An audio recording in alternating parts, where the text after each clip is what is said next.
Week 9 of the NFL is in the books. And guess what? It was a great week 9.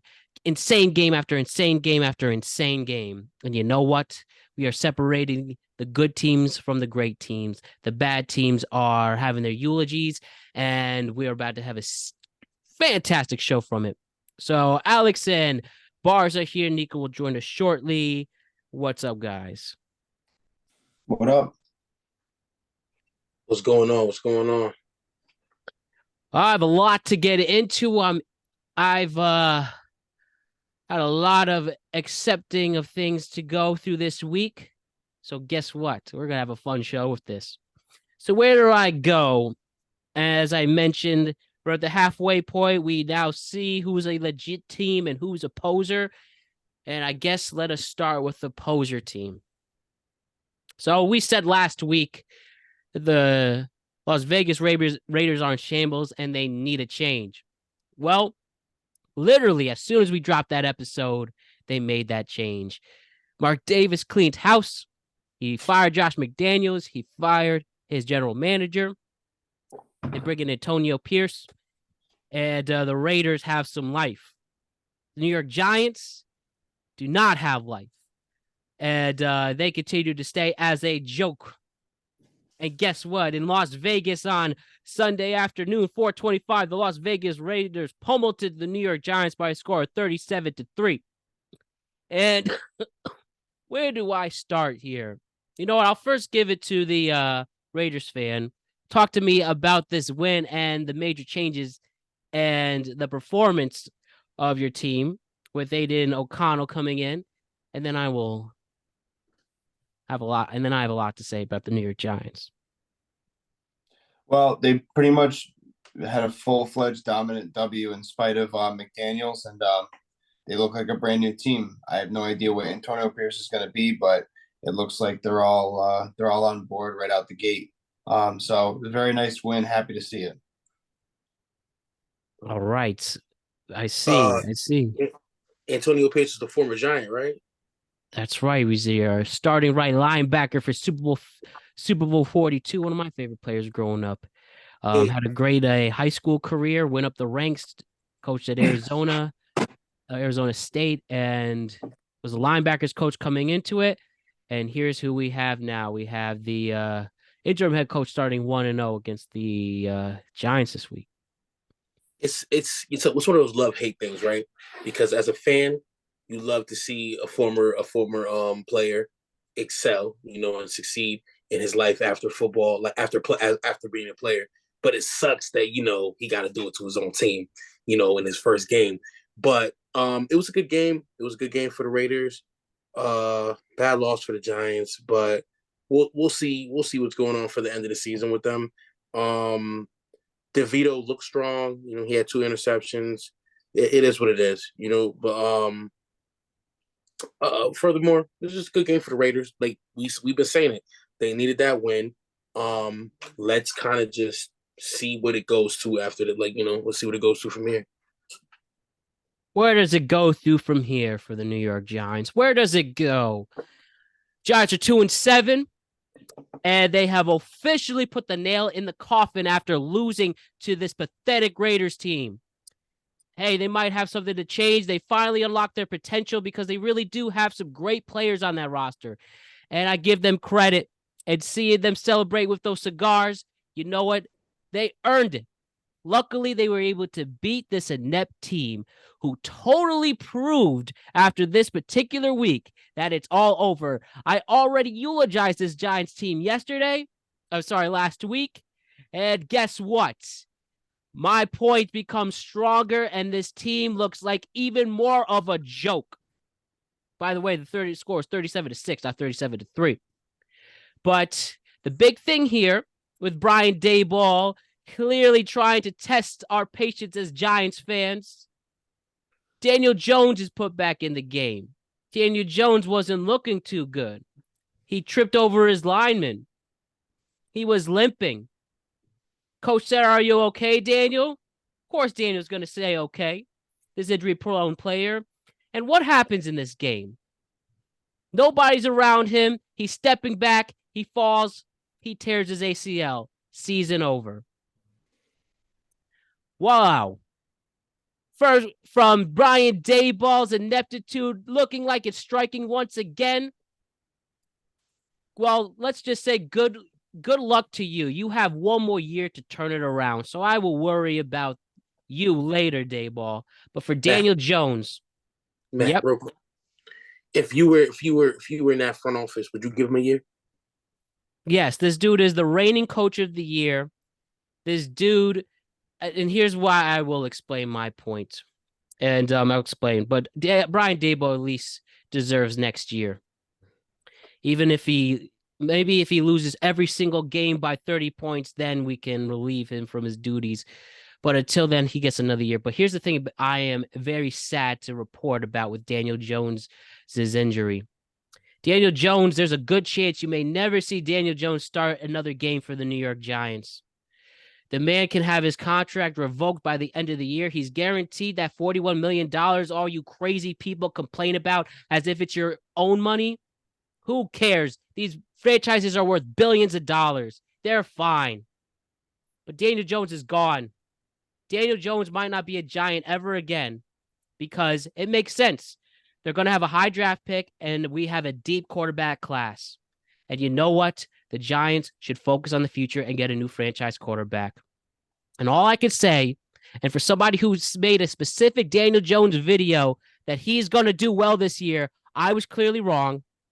But for you scumbags, for you heartless MFers out there celebrating this, what you call a victory of him losing his season, you should go to hell. And the thing with Daniel Jones, if I never see him play for the Giants again, what's sad is we never saw his full potential. This man went through 3 different head coaches, went through 4 different horrible offensive lines. The man broke his neck twice, clearly tears his ACL. This man kept getting up and fighting and fighting and fighting. And unfortunately, his body literally gave out. So all I want to say before we move on, I am so sad that Daniel Jones will never show his full potential. I really think he had the skill in him. And sure, he used his legs all the time, which made him more of a target to have his body break down earlier than others. But what a damn shame that Daniel Jones will never get to show his potential. If anyone has anything to rebuttal, I would love to hear it. But terrible, absolutely terrible. Terrible, terrible way to go out. No, I got no rebuttal. I damn near forgot he tore his ACL. Like I literally forgot. So I'm just be like, shout out to Daniel Jones. Hope he makes it like, a good, strong recovery. I could see him playing, eventually having to come back on a different team, different scheme. You know how it goes for some players. But, yeah, it is what it is. Injuries happen in this game. Let's just hope he bounce back, like he just bounced back strong from this. And I feel like, is it me or is it like a real injury prone season this year? Like real injury heavy. Yes, 10 starting quarterbacks have been injured this year. That's about a third. And yeah, this is a violent game, boys, as you know. So unfortunately, Daniel Jones is next there. Guess Tommy DeVito it is easier to sell the fans on tanking with Tommy DeVito out there. And I think genuinely believe my youngest brother who plays Division I quarterback could do better than him, but it is what it is.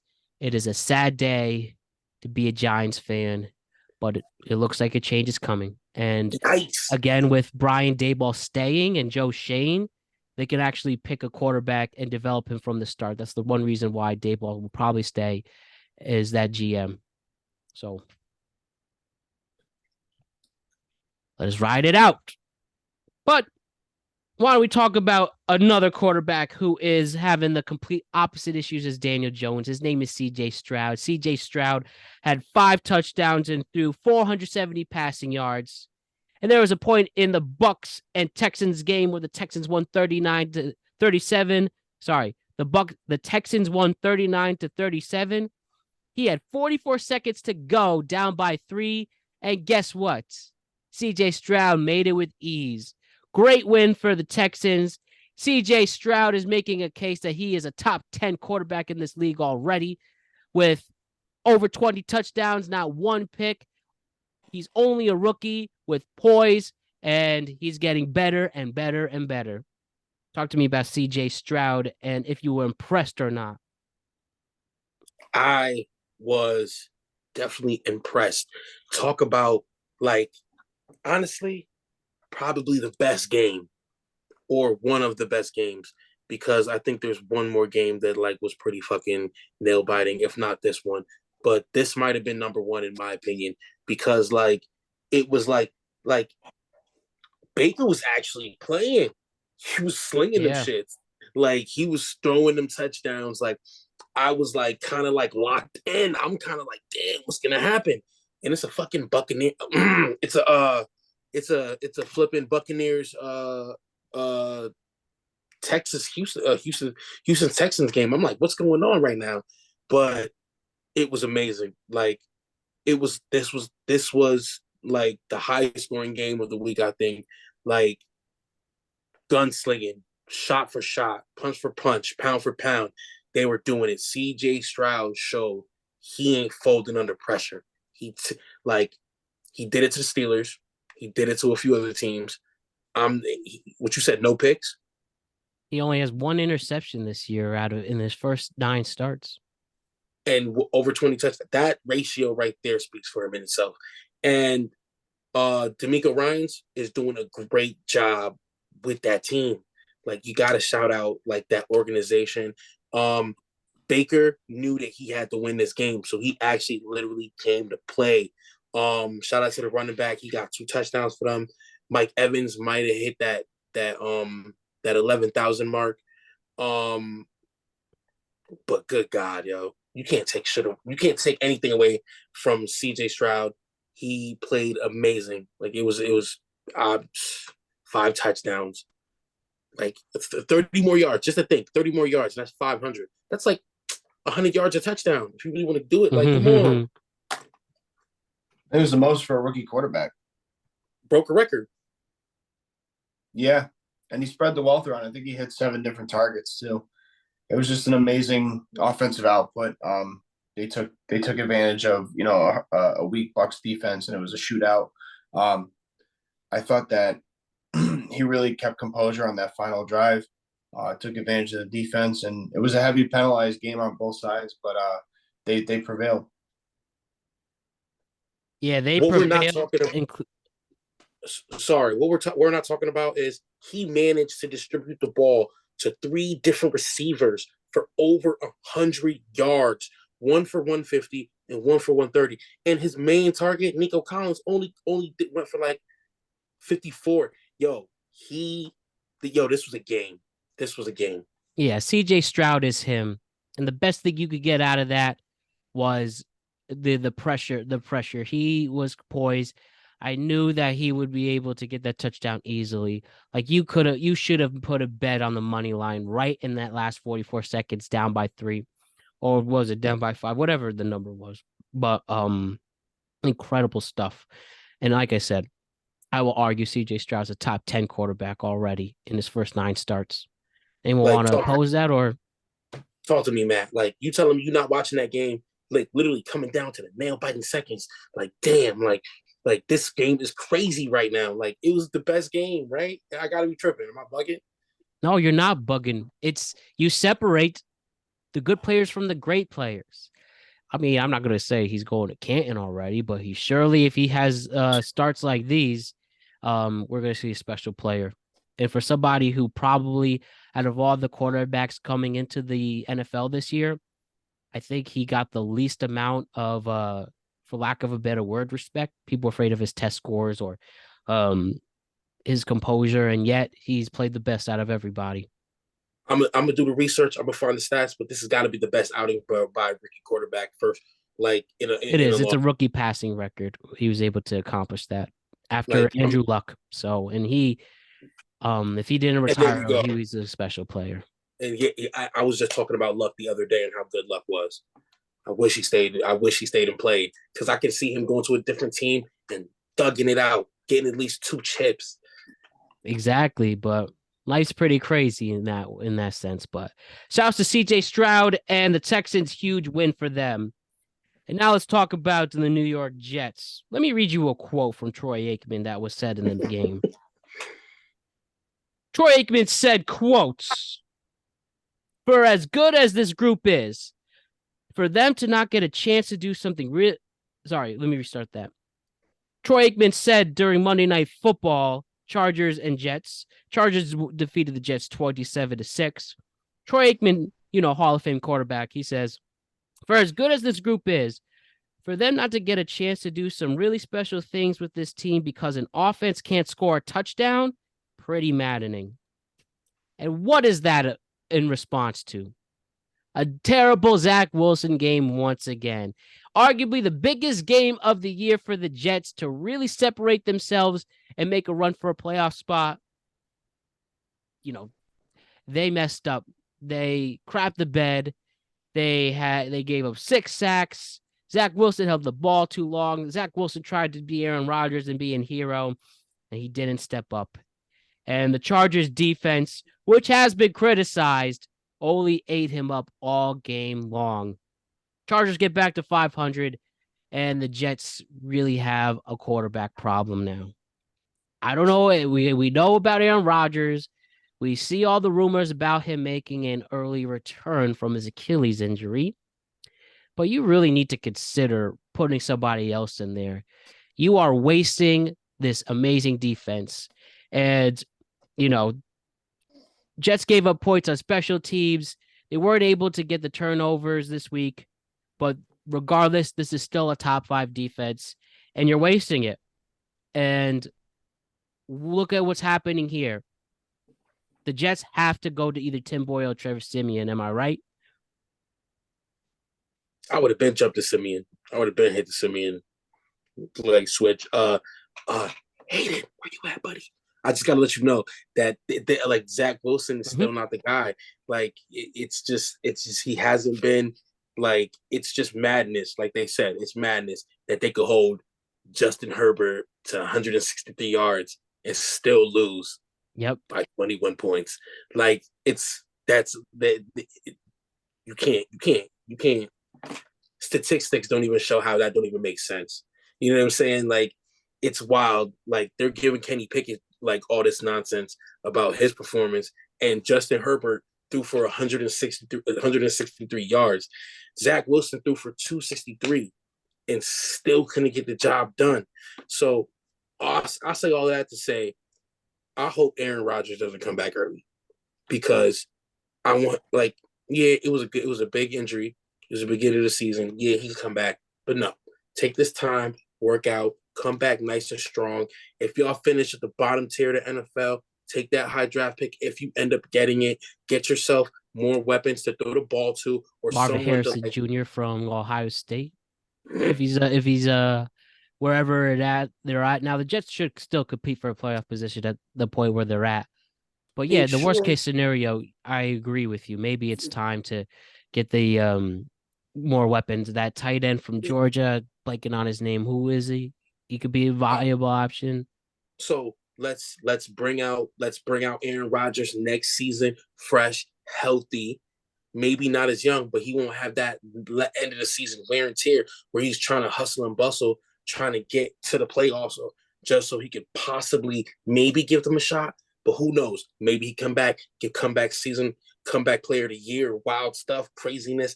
They get to the playoffs. Cinderella story. Who knows? It's the NFL. This game is changing weekly, and we see all types of craziness. So I don't know. That's just my take. I think it boils down to the 3 fumbles. That's all you need to know.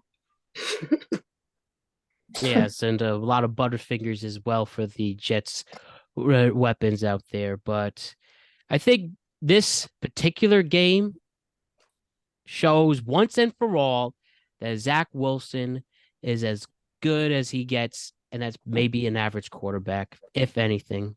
I don't think Zach Wilson is on the track to be a great quarterback in this league, and this would have been the game to prove it, and he didn't step up when he was supposed to. Big L, young man, big L.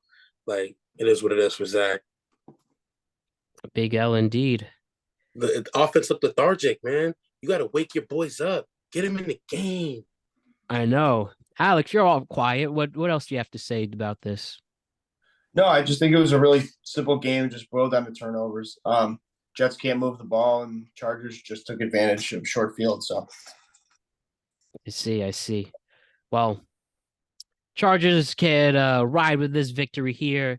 Jets have some things to figure out going into their game on Monday night against the Raiders. So we had our first Frankfurt, Germany game this week. International series continues, and you have the marquee matchup of the Kansas City Chiefs and the Miami Dolphins.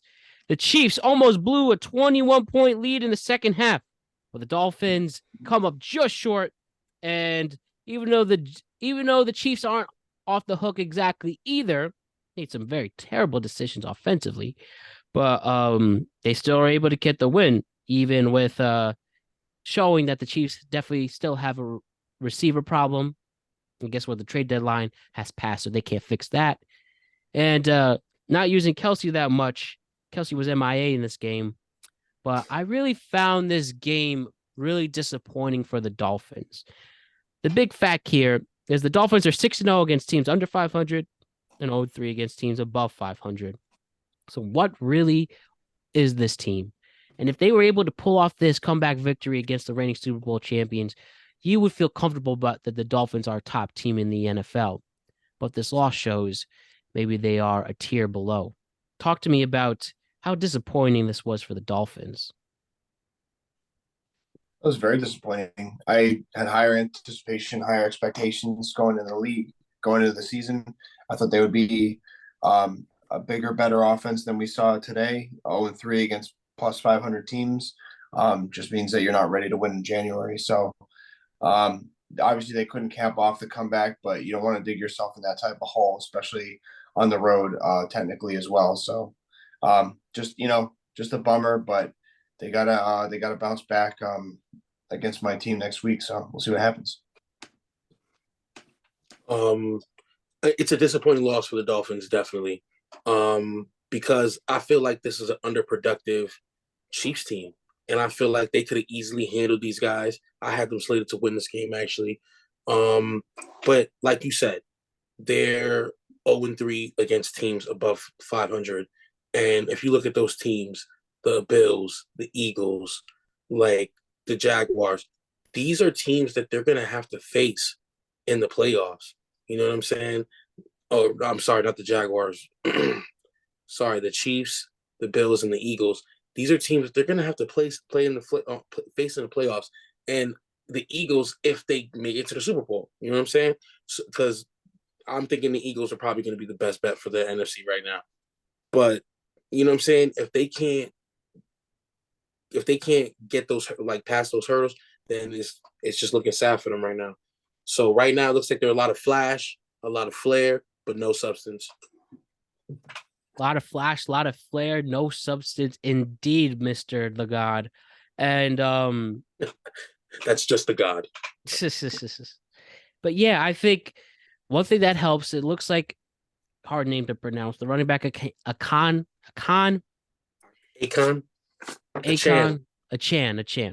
comes back this week. It's looking like he's coming off IR. You could have him as a strong road by committee with Raheem Mostert.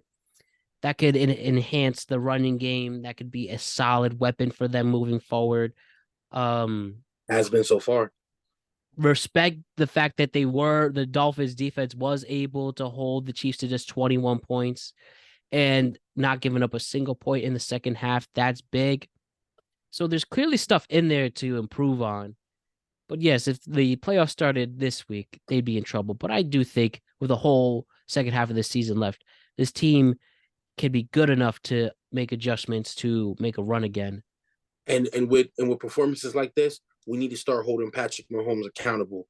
Like, yeah, you winning the game, but you're looking a little shaky, bub. Like, no points in the second half. And then in that same breath, I didn't get to do it last one, so I'm gonna make it real quick. Hold Justin Herbert too.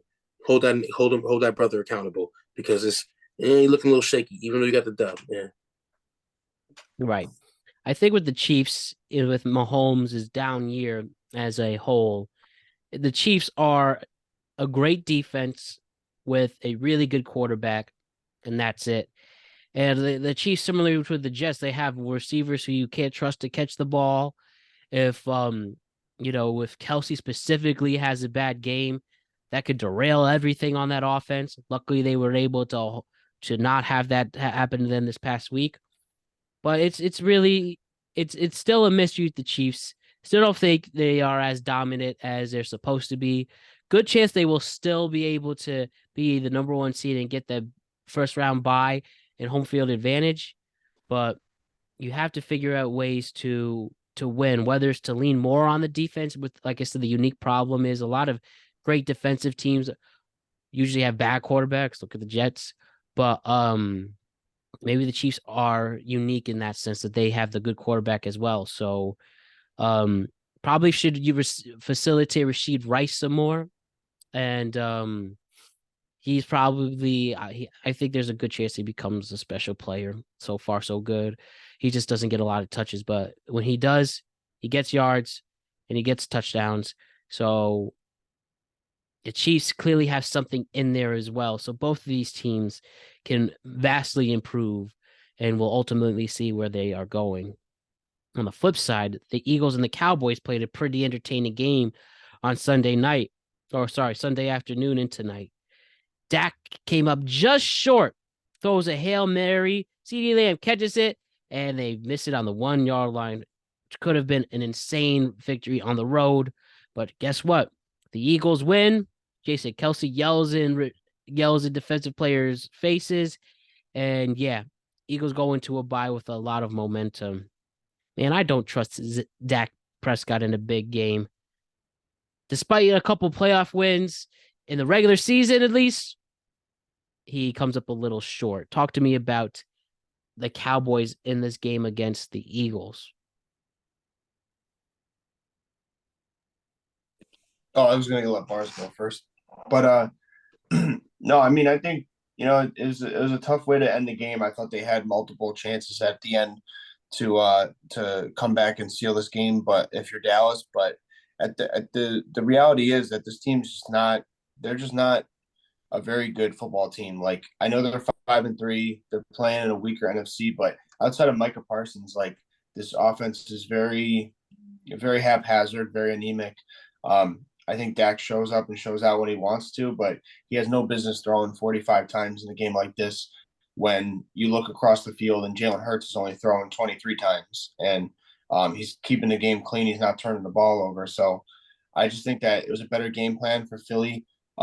They came up clutch on defense in tight situations in that fourth quarter, even though they got outscored, but they took care of business at home. And the last thing they could want, honestly, Philly, is going into a bye on a hot momentum like this. So let's see how they bounce back when they get out of the bye. Yeah, it was like I agree with you, Matt. I don't trust Dak at all, and I agree with your take too on that, Alex.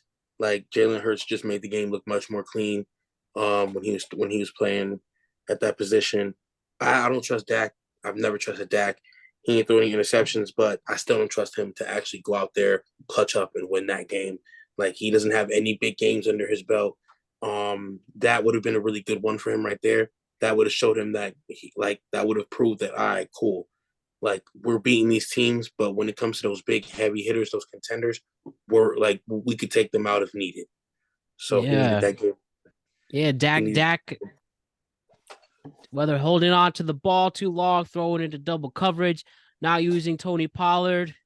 I mean, his use has been decreased week after week after week. Massively. Greatest disrespect I've seen in the NFL. Yeah, the Cowboys are doomed.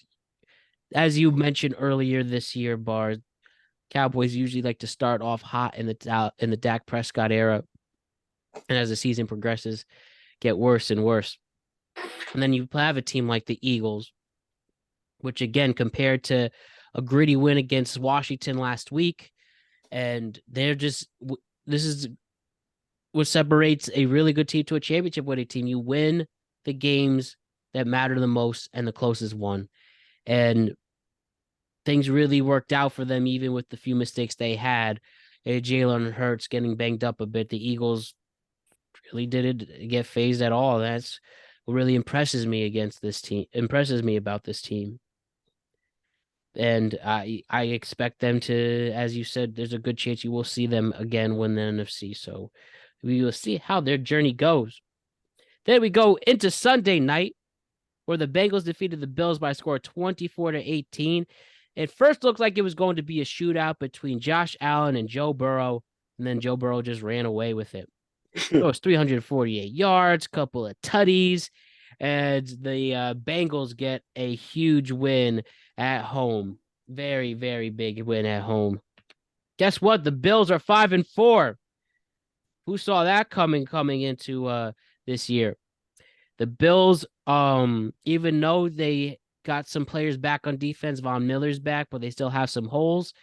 Yet that doesn't really explain Josh Allen's erratic behavior again. Diggs wasn't balling as he should. Gabe Davis was nothing, literally non-existent in the game. It seems that he really likes Dalton Kincaid, but the rookie tight end could only do so much. It's a mystery we talk about every week with the Bills. Like, there's a good chance now this team might not make the playoffs, and then a team like the Bengals, even without using Jamar Chase, had a bad game for him.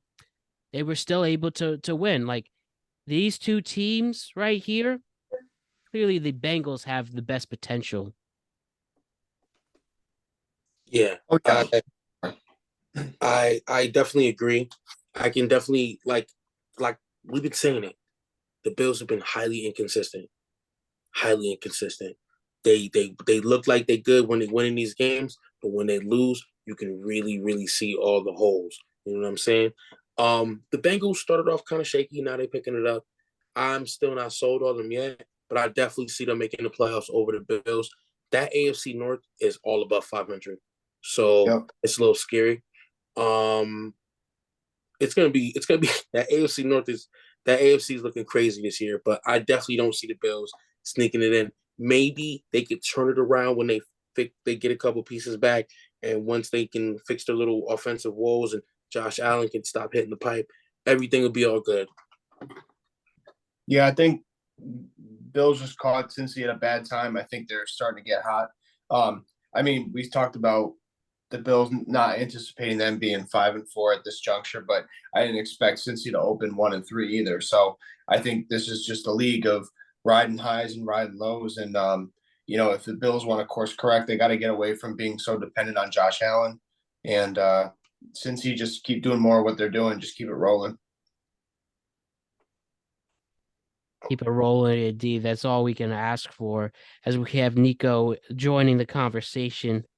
So he's still adjusting his equipment. So we will transition that and discuss the Steelers and the Titans on Thursday night. Close game, and Will Levis could play. Maybe came up a little too short. He was almost able to have a successful 2-minute drill, but the Steelers almost blew it. They need more assuring victories. But how about Will Levis, guys? He's pretty impressive, right? And it was announced that he will be starting moving forward. Tannehill is the backup. Do the Titans now have their franchise quarterback in Will Levis? Yo, stop that. Put some respect on my team real quick. What you mean we almost blew it? We caught the interception. You almost blew it. We caught the interception. He got and there was also an interception pulled back, but if they weren't able to make that push, if things went a little differently, and if Will Levis wasn't playing the trigger happy quarterback, it could have been a lot different. I mean, his one interception, I'll give him that. Him and D-Hop was connecting crazy. But you got to give credit to that Steelers defense for making Will Levis really uncomfortable. That game could have been totally different. That game really could have been totally different. I won't say we had throwing woes. George Pickens. Well, first of all, finally got his touchdown. No, that's Deontay Johnson. Sorry, Deontay Johnson was the one who finally got his touchdown after almost 2 calendar years. But real quick, like you said, Will Levis, right? Let's touch on that. Man had a strong game. Like, even though it was a loss, this is a second. This is a second game where you threw for over 200 yards, didn't get a tutty, but had really good numbers outside of that pick, that which came at the end of the game. While he was trying to win them. You know what I'm saying? Like, so you got to look at it like, seriously, Will Levis looks good, and him being the starting quarterback. Sorry, Ryan Tannehill used to be big, strong on him, but you see how he's fallen off. Will Levis is really good. The Steelers, Kenny Pickett need to pick it up, and George Pickens needs to tighten up because you can still see the youth in him and all of that, and you can see that with his IG and how he's like, free me and all of that. This is the young player woes. You know what I'm saying? Like, you get, like, sometimes you get trapped in the sweatshop. Sometimes you break free. Like right now, like Matt Canada on the sideline, he finally got out the booth. First time in like 3 years, you see the offense pick up a little bit. They score in the first half. They actually don't go 3-and-out on the first drive. The Steelers is a very weird team, and I agree with that. Do I see us winning the Super Bowl this year? F no, big F no. But if they can keep tightening it up like this, Kenny Pickett got hurt last game, and he came into this one, I know, a little slightly banged up. He overthrew a couple of his receivers. But if they can fix that, tighten up, Matt Canada can continue to be on the line, working with his players, getting stuff tightened up. I think we got a good offense, and I think we can really turn it around. And not have you saying that we almost given games away when we locked that up. What's the Giants looking like? Oh, the Giants are gone. The Giants are on their way to a top 5 pick. But man, throughout the season though, Bars, don't you think that the Steelers can at least have some more dominant victories to have you have that confidence to as the season moves forward? That's all I'm saying here. I mean, hell yeah, we need more dominant wins. Like, what is this, like 57 games almost going on, like with no 400-yard games? We can't keep doing that if we really want to win a Super Bowl. We can't keep doing that if we want to get out the first round. So making it to the playoffs will mean what? If we can't throw for at least 3, if we can't get at least 400 combined yards, not even just, you don't got to throw for 400, at least run for like 150 and throw for the rest, like, or something, anything. But like, I mean, Canada's offense proved to not be as stagnant as we thought it was. So it showed a little bit of bite. Now they're pointing the finger at Kenny Pickett. If he could tighten up, then I have some faith in my offense. If not, I still got faith in my defense. You know what I'm saying? TJ Watt, Alex Highsmith, Keanu Benton looking like a beast out there. Joey Porter Jr. locking it down. Wait till we get Corey Trice back off of injury. Well, yeah, I mean, you can feel comfortable winning one way, like leaning on that defense and just riding it, not turning the ball over. But like you said, the cap's on it. Like, you can't play from behind, and you're going to be a first round out if you do make the playoffs, because you got to start putting up points at some point. So unlocking that offense is going to take some time, but you're starting to get there. With the Titans, I don't really have much to say. Like, they're just a bad team. They're in full rebuild. I don't mind them riding Will Levis. He's going to get better week by week as long as he doesn't get too gun shy.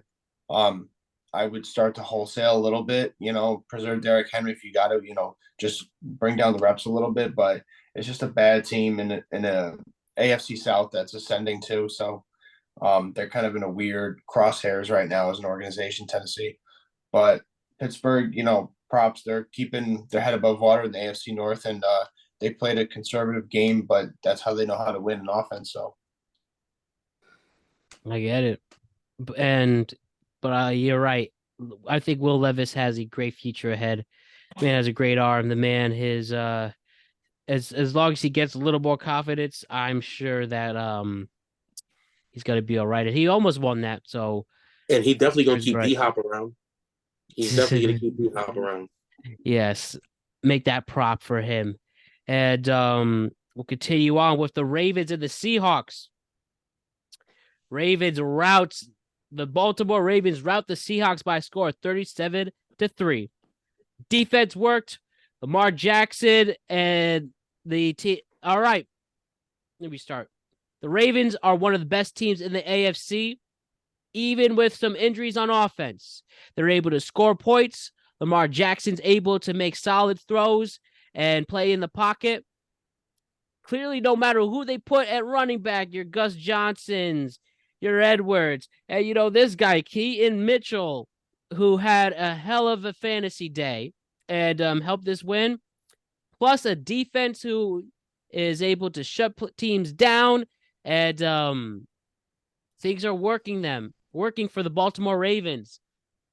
I'm going to take the place for Hayden in here that Lamar Jackson, I think as long as this team plays the way they are, they could get playoff wins. This is an amazing team right now. And watch out for the Baltimore Ravens is what I have to say right now. Do you agree? Yeah, sadly enough. I've been dreading this take all night. Sadly enough, I do agree with you.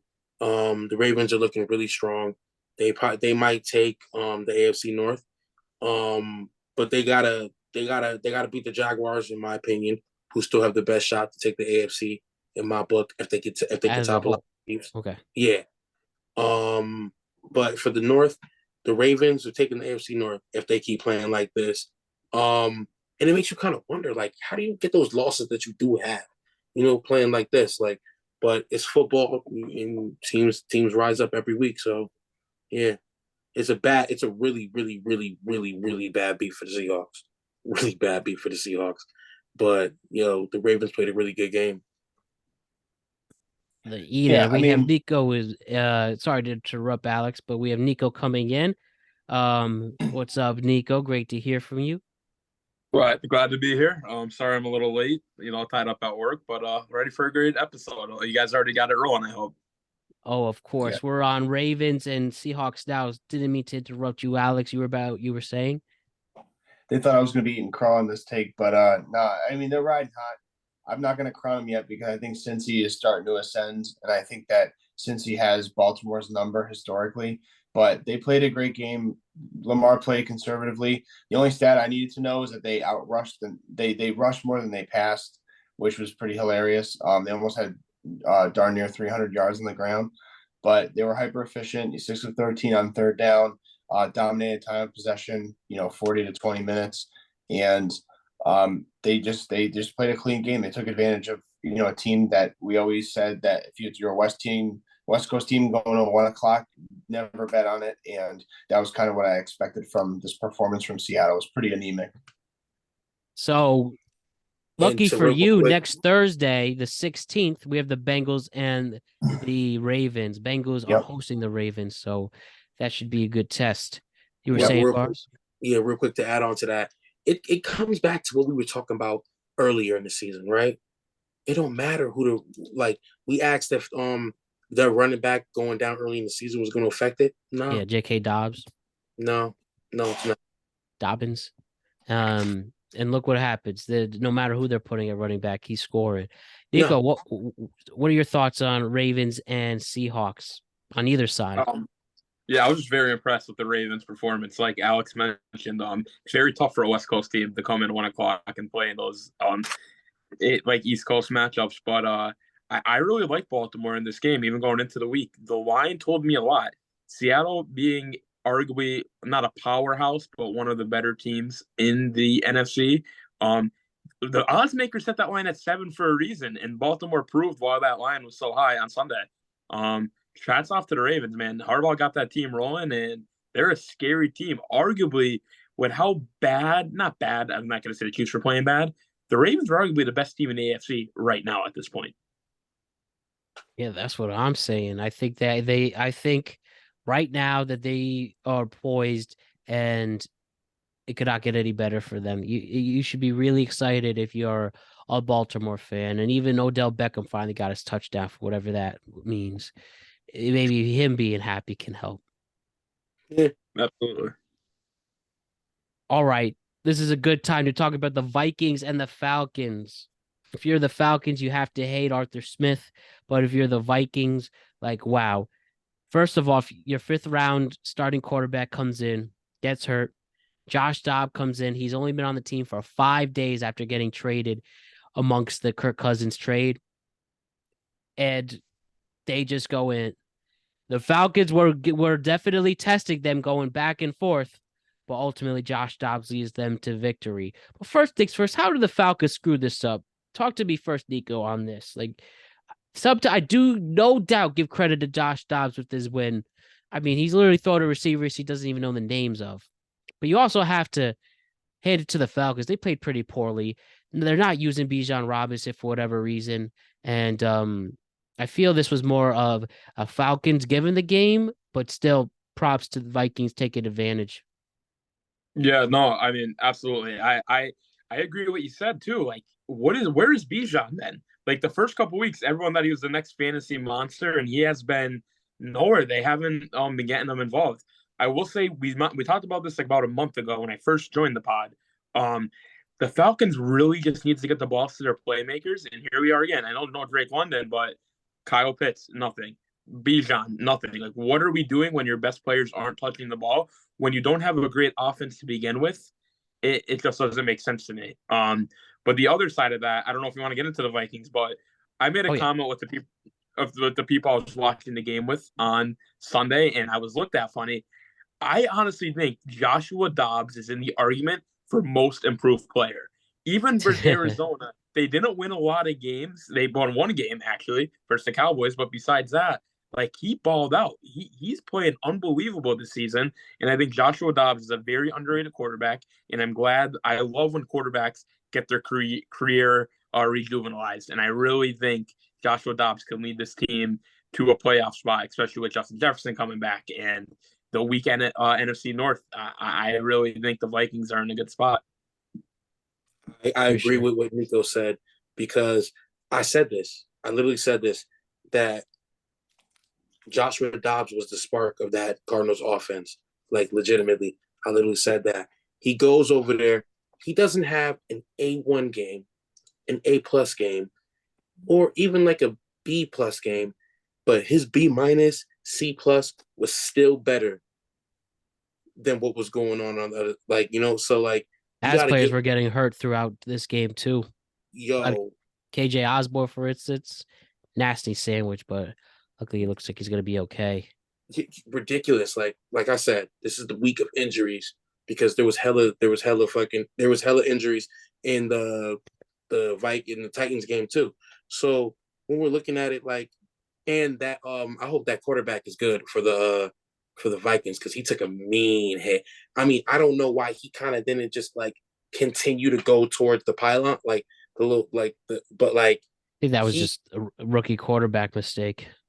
He took a mean hit. I hope he's okay. Hope he recovers really well from that.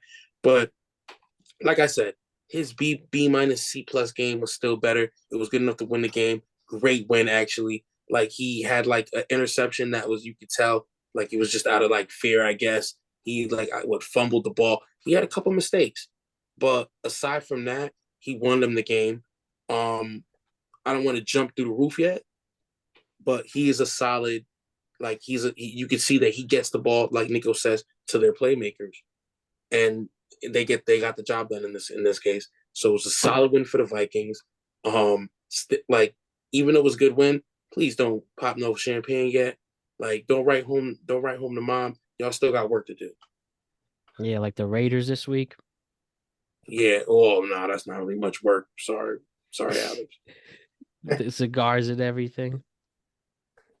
But hey, whatever rocks your boat, as they say.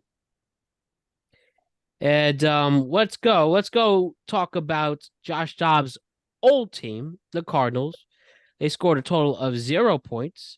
And in the game where Clayton Tune started, so they're clearly making it known that they are tanking, starting Clayton Tune.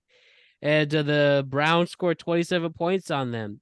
I mean, yeah, Deshaun Watson played his best game probably since he became a Brown. And they just took care of business against Arizona, who just doesn't care right now. But Kyler Murray's coming back, so cool. Anyone have anything to say about these two teams? I don't blame you if you don't. But the Browns is trying to, make a run for the playoffs. Yeah, I really thought this was a tough matchup for Arizona. When you're a bad offense like that going against a defense and a defensive line of that caliber, you're in for a nightmare of 3 hours, and they were. Like McDaniel's coaching. I know it was so fascinating. It was um sorry. This game Yes, sucked. it just sucked. This was just all about fantasy and gambling. Yeah, this game sucked. This game was trash. I don't even understand. Like it was the Cardinals versus the Browns. Deshaun Watson's best game. It was come on, like seriously, it was the Cardinals. Like I said, they lost their spark. Like there's no one over there trying to win games for them. Like you know what I'm saying? Like it is Like what I it is. said, they started Clayton Tune. What else does that have to say? I And he don't did even know who not, that and he is. wasn't Joshua Dobbs. So that's really all we have to say there. But the Saints and Browns, Tyson Bagdad gave the Saints a scare, but the Saints regrouped on offense and took care of business. I like Tyson Bagdad. I like the push he's making. It shows that, even Division II players can make it in the NFL with the right opportunity. And he did play really well. The Bears, the Saints did not play well in the first half. They were given plenty of chances. It was tied coming into it, but the Bears didn't score in the second half. So, what does it really all mean? Again, no Hayden, which would have helped, who somehow believes the Saints are going to make it to the Super Bowl. But, at least here, if you're having trouble against the Bears at home, I mean, what else what could it mean for legitimate teams coming into it? Yo, Hayden, my good buddy. You picked the Saints for the Super Bowl. I'm still mad about that take, dog. What do you guys have to say about the Saints? We know the Bears are regrouping. The Bears are rebuilding. And we'll just enjoy Tyson Bagnet until Justin Fields comes back so he can get more stats. So the Bears are the Bears, but the Saints, I think, are showing they're not that good either. What was this? Derek Carr's best game? I mean, he's played better, but No, I'm just talking. and then the defense, Saints defense is good though, but They are. but I still think the Saints have some work to do. Simple as it has that. Yeah, I think the Saints, they're still going to be somewhere around a 500 team until the remainder of the year. I think they're going to make some offseason moves, but I mean, Carr played a clean game. They just don't have like that explosiveness that they had like right when like Alvin Kamara came into the league and Michael Thomas came into the league. Like he didn't even get one touch. And I don't know if he's hurt, but they just don't have that pop that they used to have with the offense. I think the Saints defense is good enough to keep them in games. But they're just they're a 500 team masquerading certain weeks as a false promise of like a first round playoff, appearance in the NFC, and I just don't see it. Yeah, I think Alex said it perfectly. I mean, they might be able to sneak in with that weak division, but they're not going anywhere. They're not it, and they're missing that. They're missing when Michael Thomas came out from Ohio State. Like he was explosive. He was the guy who was a top receiver in fantasy. He was a top receiver considerably in the NFL, and then here we are down the road. He's not even getting targets. Wow, 4 years later. He's only been in the NFL since I want to say 2018, 2019. Don't quote me on it, but yeah, he hasn't It's a been around long that time long. ago. Long time ago. Then we have the Packers and the Rams play. Packers won 20-3. Jordan Love finally played a good game for the first time in a few weeks. They snapped their losing streak. Brett Rippon wasn't Matthew Stafford. There was no offense whatsoever for the Rams in this. What do we have to say? Quick takeoff for me. Jordan Love looked solid, really poised. He held his own against a pretty rough defense because That front line for LA is pretty mean. I can't really knock the Rams too much because it wasn't Matthew Stafford. So I'm gonna just say it was a good win for the Packers. They pretty much needed that. Carson Wentz is a Ram now, but who cares? Thank you. Like you said it, and I thought it was gonna change something, but Yeah, still news, right? But yeah, I mean, if you wanted Cooper Cup and Puka Nuka to go ham for you, sorry, Brett Rippon was not looking confident out there, throwing over receivers, running away like a hyena running from a lion. It was not a good game against two bad. It was not a good game with two bad teams playing. Simple as that. maybe Wentz does give them a little bit better chance, maybe, but we will see about that. Like I'm not big on Wentz in any scenario. It's so weird too because there's Ram team on paper with especially the surprise of Nuka coming up, and the defense was still pretty. This defense still's got something left. Aaron Donald is still playing at a high level, but they knew coming into this that they were going to take a few years back after giving up all their assets to win that Super Bowl 2 years ago. But I mean, it's just too bad for the Rams. They got a long road ahead of them. And Matthew Stafford's old. This injury, I think he has one more year after next year on his contract. He's probably on his way out. They're probably looking for a quarterback in this draft. They're just waiting for, the season end, I guess. It's just they just shouldn't have won a few games earlier on, but this team isn't really going anywhere. I think if Sean McVay doesn't end this season gracefully, I still go back to my original premise that he goes back to college. I think that he could coach really well in college. I think we could talk about it on tomorrow's episode, but I think that I think that might be his future if they don't end this season with a soft landing. Makes sense. Anything else to add? Can I piggyback off of Alex? I'm sorry, I'm going to cut you off, Matt. You're good.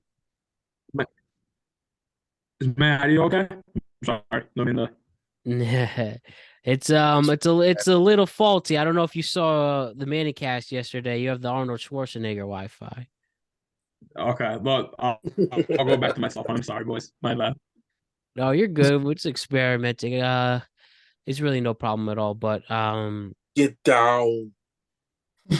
I think you're working now, Nico. You hear us? Can you hear me? Sorry, I don't mean to interrupt the podcast, boys. No, I hear you. It's just you're moving fine, but your voice isn't for whatever reason. But all right. Well, I just want for the viewer. I'll go back to the cell phone. All good. You're right. No problem. But moving on to that, why don't we talk about? We only have 2 more games to go, and then your picks. The Colts and the Panthers played.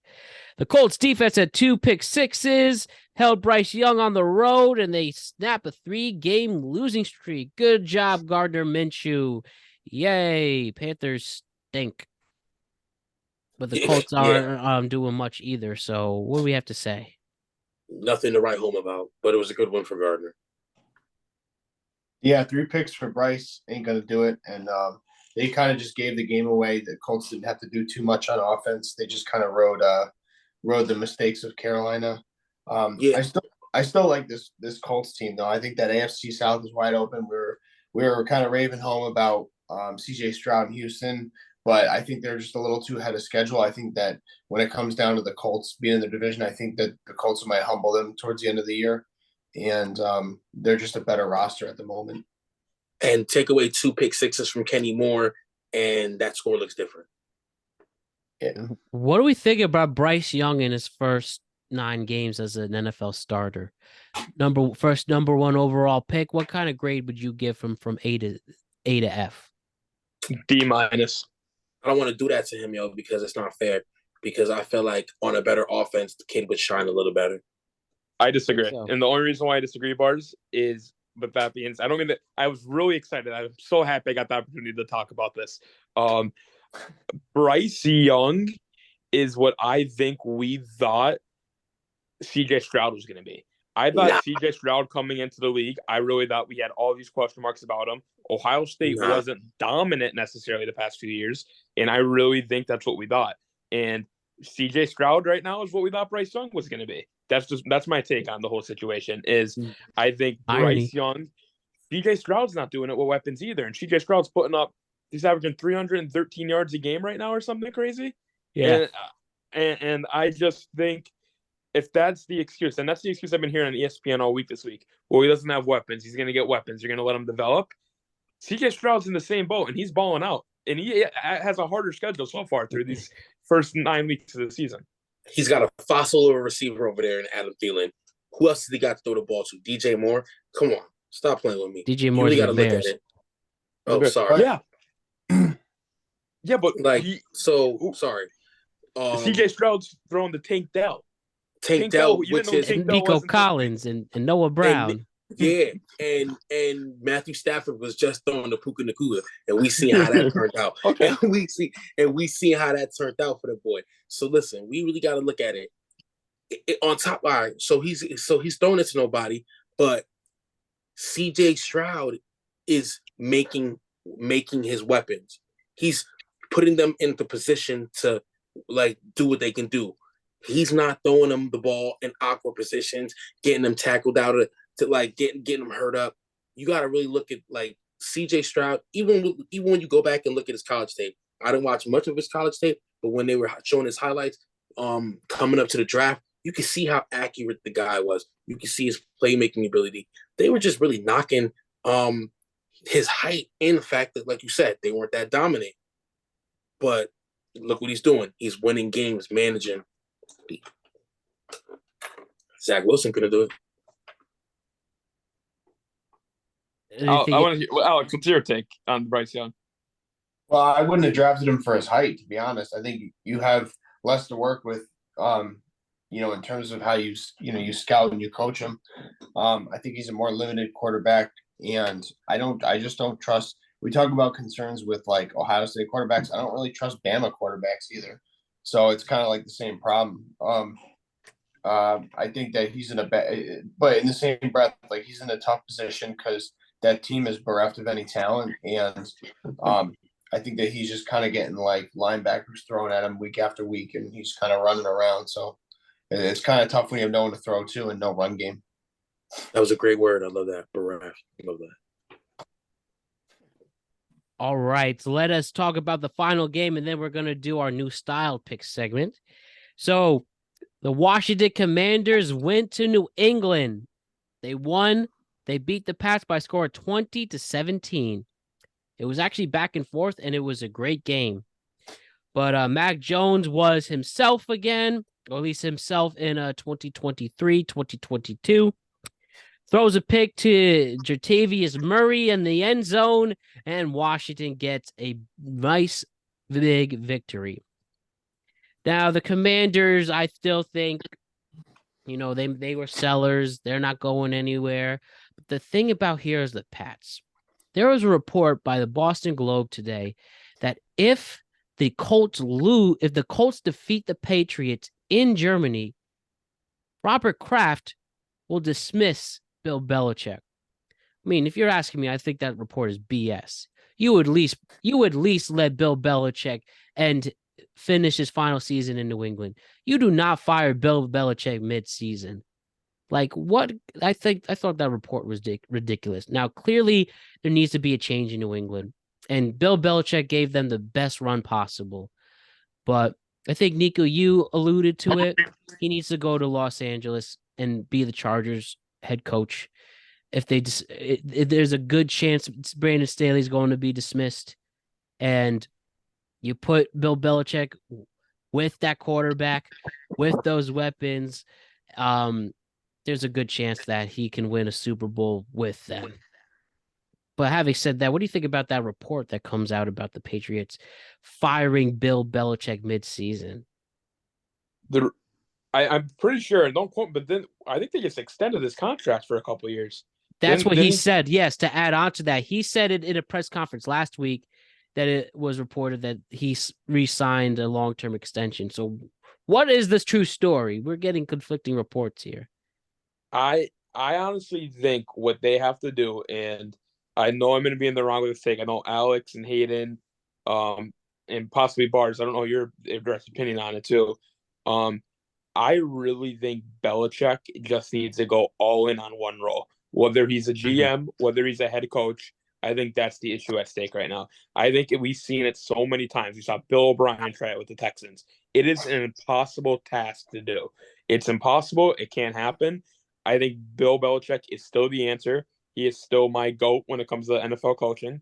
Um, I just think either way they're going to figure it out.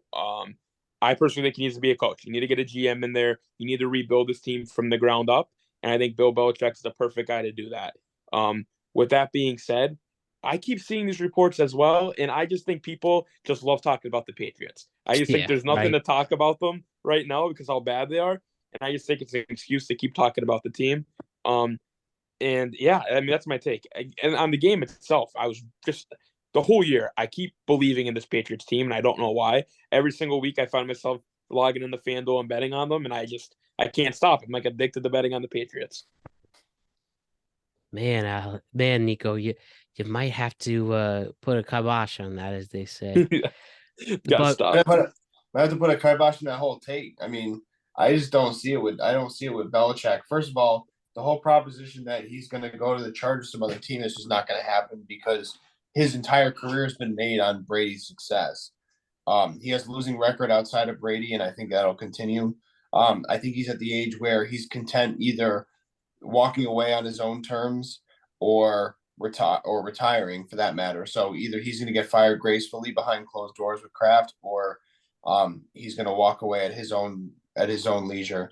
But with that being said, I agree with the premise that Nico said that like he has to be all in on one thing. You can't have your energy and focus bifurcated as both a GM role and either a coach or down the line somewhere an offensive coordinator or a defensive coordinator. Like whatever role you play, you can't have it both ways because it just dilutes your role in both of those regards. So but with that being said, I just think that the game's gotten away from him. I think his role, his method is too antiquated. And when you don't have your whipping boy like Brady, you're going to get exposed as time goes by. And I just think that these guys don't buy in the way they used to. And I don't think that you can keep whiffing on draft picks and buying guys for pennies on the dollar on the back half of their career at the skill position to compete with the AFC East, let alone the AFC. here's the thing. I think Bill Belichick is going for that career wins record. He wants to have the most career wins as a head coach. He's at 300. Number one's Don Shula at 328. He's 28 wins away. He's 71 years old. He's been a professional coach for close to 50 years. I think he is going to do it like Bear Bryant and literally get that record until he dies. Like he literally, his final year at Bama, he said he retired and then he died like a month later. Not to be morbid like that, but I think that's how Bill Belichick's going to go. I think he's going for that record. And whether that is the Chargers or the Patriots, I think that's truly on his mind. He's a true football lifer.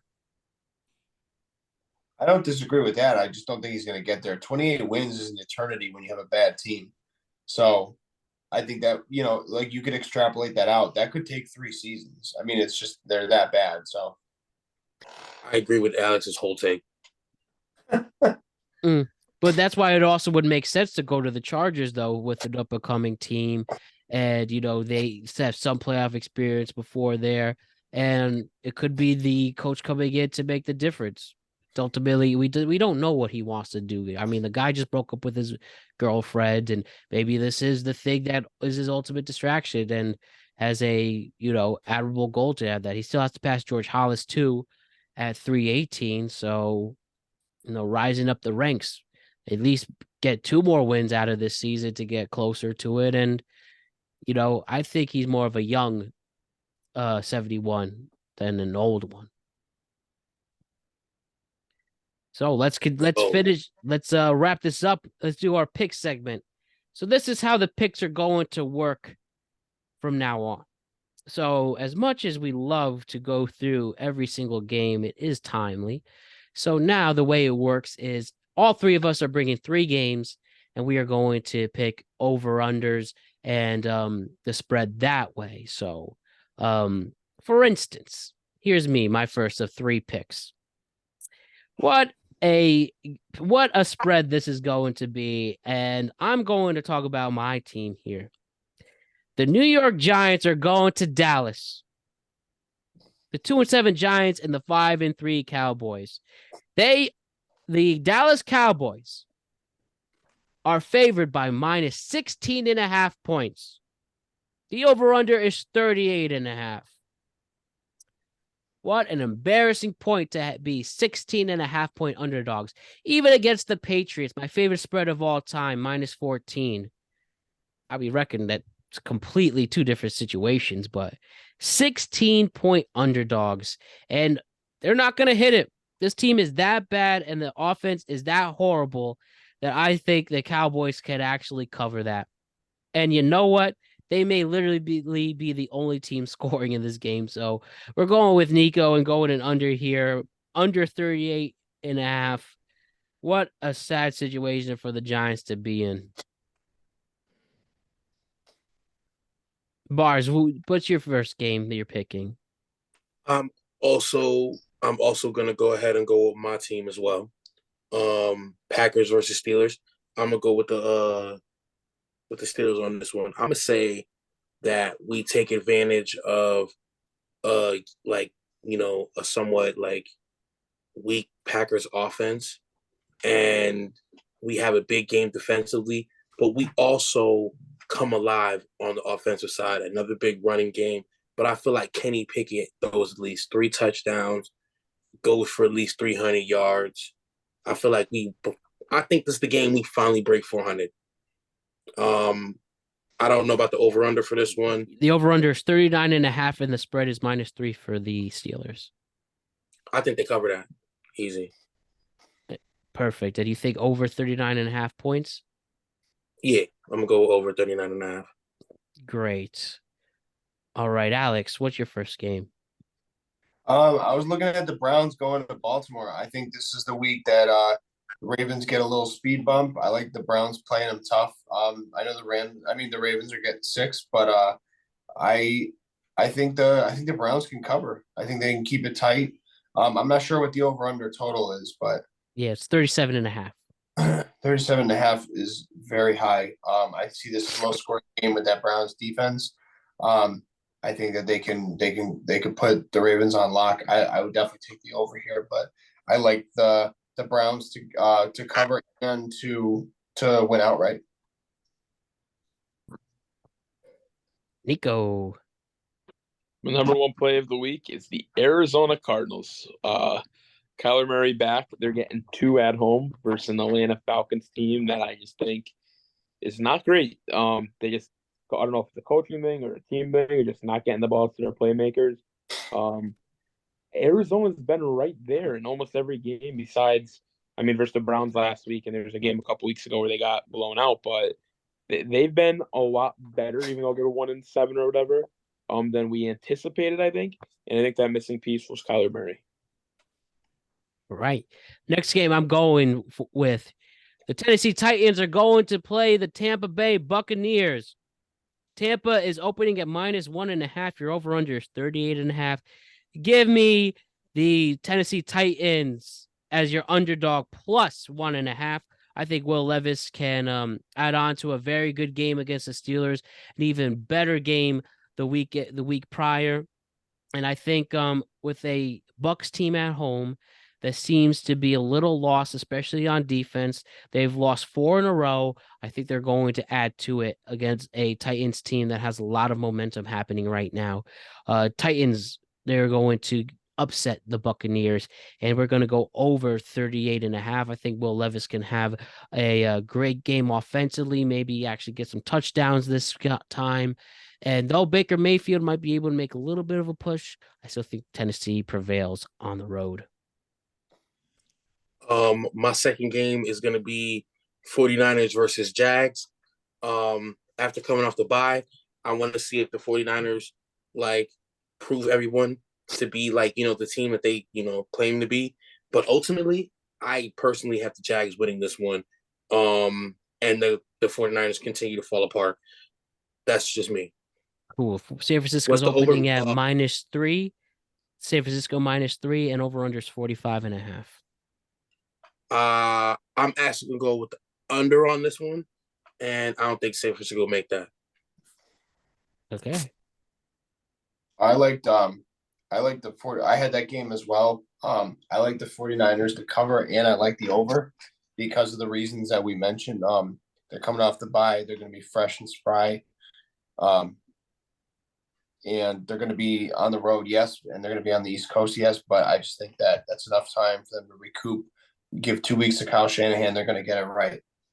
But then it's San Fran, it's pretty. The temperature's like what, pretty decent over there. Well, it's in Jacksonville. So, like the 49ers playing San Fran, right? That's warm weather. Oh yeah. So it's not. So they're not looking to come to bad weather. They should. I feel Right. like so. I'm pretty. As much as I think the 49ers are going to do good, I think the Jags got it. My second pick is in the Sunday Night Football Classic of the year, the Jets versus the Raiders. Give me the under. And my reasoning for this, I believe it's 38.5 right now. I had it at when I looked this morning. That's right. It is. The way the Jets defense made Herbert look last night, where Herbert, even though they got the dub, did not look anything like the Justin Herbert we're accustomed to seeing. Imagine what they're going to do to these Raiders quarterbacks. But on the hindsight of that, I really think this Raiders defense is very underrated. I think this Raiders defense has some ballers. Obviously Crosby's a freak, and I just really think this is going to be like a 13-10. Chris Collinsworth's going to tell stories how he's a tight end at Cincinnati Bengal type game. I like it. My final game that I'm going to pick is the New Orleans Saints and the Minnesota Vikings, where the Saints are -2.5-point favorites on the road in Minnesota. Your over-under is 41.5. And give me the Minnesota Vikings getting the upset victory. I think Josh Dobbs coming back at home, where Minnesota is loving this guy.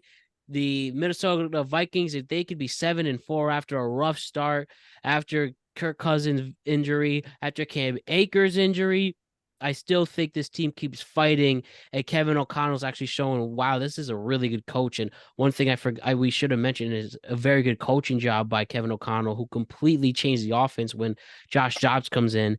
I think with the Saints, who seem to be such a mystery and just barely beating the Bears, I think Minnesota can easily take advantage, give Joshua Dobbs this start, and give Joshua Dobbs this win. And Minnesota is taking the victory and making the upset. And You give guys me over 41.5. Sorry, I didn't mean to cut you off there. Yo, you managed to pick 2 games that I considered putting on my list, but I'm gonna go with Lions and the Chargers on this one. By the way, if you don't mind me, we could pick the same games. That's totally fine, but just want to let you know that for future. No, I figured we could, yeah. but like it's just it's like there was a bunch of games I considered, Facts. but I ultimately I landed down on these 3, but I considered the last 2 that you said, though. I'm not gonna lie. Perfect. But I landed on Chargers Lions because I need Herbert to prove himself. But I got the Lions winning this. What's the over under? The over under for Lions and Chargers is 48.5 points. That's kind of high. I'm actually gonna go take that. I'm gonna take the over, but I'm gonna go with the Lions. Got a little shootout going. Okay. I hope for it. I want it. Yeah, I had Saints Vikings too. For all the reasons that Matt said, I think Dobbs going home. They're sitting at 5-4. They're looking at reclaiming their territory, their grasp on the NFC North. I think that they could take care of business at home. 2.5 for the same seems a little generous, especially the way they played last week in Chicago. So I like the Vikings going home with riding the momentum with that home crowd. Dobbs gets another week under his feet with reps, and I think they're going to look a lot better on offense.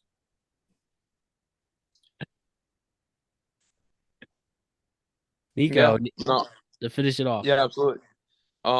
believe it or not, that was also one of mine. It's not the one I was going to mention, but I do, and that game circles for me this Sunday. I'm very excited to see that game, and I hope there is a high scoring game there.